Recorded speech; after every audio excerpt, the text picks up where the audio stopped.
Welcome to Rewatch-and-Rank. On this channel, we rewatch older TV shows, provide a summary and opinion on the episode before ranking each episode against each other.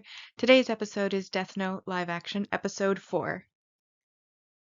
Episode in a nutshell is a brief summary of what happened in the episode. So beginning, we pick up from the last episode where the group, the task force, is reviewing what was recorded between Light and Ray, or in this one, Mark, um, before he broke the transceiver when he was communicating and being given orders by Light, before we then see Elle moving on to having cameras installed into the homes of the Goda family as well as Yagami's family and house. Of course, Light has his door trick, realizes that somebody has put cameras in, does the manipulation of Ryuk to find all of the cameras, and then uses his potato chip bag and a piece of Deathnote that he had cut out in advance in order to basically be able to get away with being surveilled and to allow him to kill people while he's under surveillance without anyone being the wiser. However, unfortunately for him, when he's reaching for the chips, the bag moves just a little bit too much, which Elle zones in on because he's been, as the other task force members noted, rather fixated on Light. So he decides then that he's going to reach out in person, and he goes to Light's school to challenge him to a tennis game, offering up his name, or rather his alias, in exchange if he wins, and then if Light wins, or Light loses, I should say, then he will ask a favor of him. So they play tennis, Light wins, and then there is a not probably needed shower scene where they go into prison-like showers that are not divided at all for any sort of privacy, and they shower together after the tennis match, where Elle basically says that he thinks Light is Kira, but also that the favor he was going to ask is for him to be his friend. Before he then leaves, kind of smug, after giving his fake alias.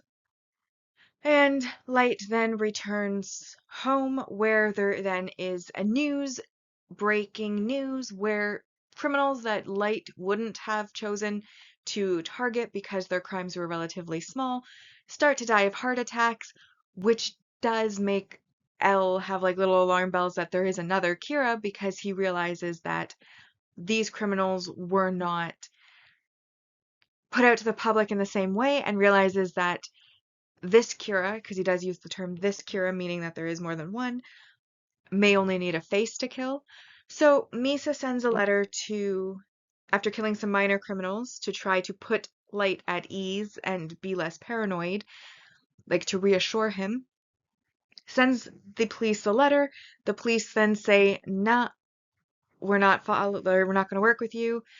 Misa then kills one of the police officers with just his face, which confirms Elle's theory that the new Kira only needs a face, and coincidentally, at the Light household, which is still being monitored, Misa arrives, talks about how hers is red, and she's heard most of them are black, and asks him what color his is, before putting his hand in her purse to touch the notebook, and he's then able to see Rem. She then invites herself up to his room, and he remembers that there is surveillance, both audio and visual, and runs after her, which is the last scene of this episode. And so now that we've been reminded what happened in the episode, it's now time to rank the episode.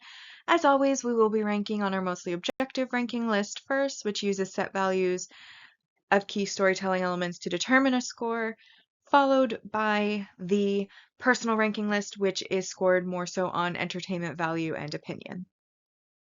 So our mostly objective rank values, we start with our multi-episode supporting character development, which is worth 3 points. And this is the death of Ogiso Takeshi, who is I believe a superintendent is what the translation stated his role was. But anyways, he is with the police officer. He is the one speaking at the press conference, declining to work with Kira, which Misa is watching on her phone, and then she does end up killing him on her way to Lights.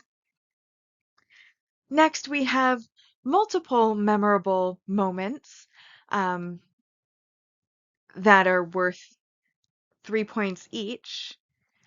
In fact, we have 3 of them.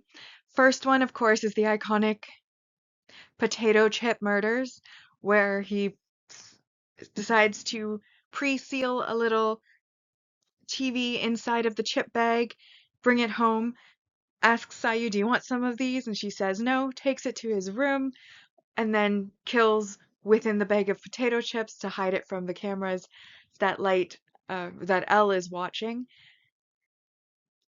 And then I also found it really funny how in this version, when Elle greets Light for the first time, he offers him a bag of the exact same kind of potato chips, and Light has no poker face, and his eyes go wide, and he's like, uh-oh. I found that great. I like how this live action kind of just pushes some of those scenes that little bit extra like a little bit further. Absolutely great. Then again, the iconic tennis match, which is one of the main scenes from the anime as well, also in this one, which is of course where they kind of psychoanalyze each other based on their tennis match games and then try to adjust their game based on what they think the other is going to get from their game and the back and forth. That was there. And then something that is not in the anime that they added, I don't know, for fan service reasons, I guess, the shower scene. And it's like no private stalls or like curtains to divide sections. It's just like a wall of showers, which I thought honestly only existed in prisons, but apparently they exist in real life too, in some schools. None that I've ever gone to, but I guess it's not just in prison that you have like the shower room where everyone showers together, but cultural differences maybe. But basically, Light's just showering, and then who should appear but Elle, who chooses to shower right next to him so that they can have a back and forth conversation because that's the most appropriate timing for that. Like I said, the only reason I can see that they chose the showers instead of like in the hallways on the way out at the entrance of the school, like at the anime, is fan service. So I will acknowledge the fan service that was provided and give it 3 points. Then we have our multi-episode main character developments worth 4 points each. And again, we have a few. We have obviously Light and Elle's first meeting. We have Misa sending a message to the police and to Kira specifically after killing criminals to put him at ease, as well as Misa and Light's first official meeting in person. Then we have the world building element, which is, of course, the placement of the surveillance cameras and also the auditory microphone cameras, the bugging, shall we say, of the household. And you could also put in there the manipulation of Ryuk to find them all so that he can eat his apples. Also worth 4 points. And that brings us all the way up to 28 points.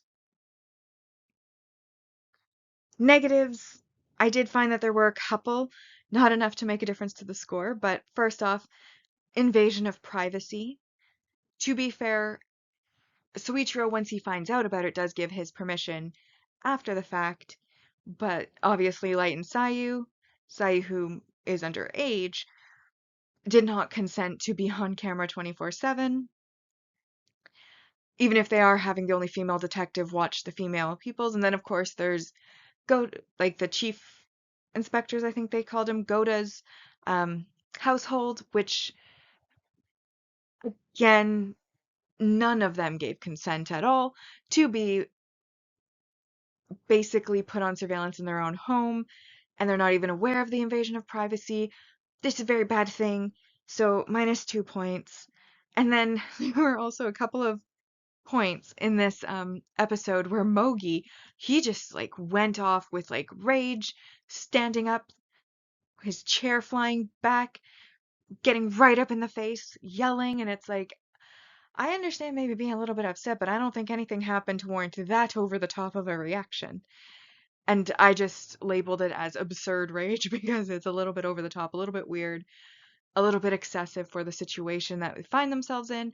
And from a let's not be completely in the episode, way overacted.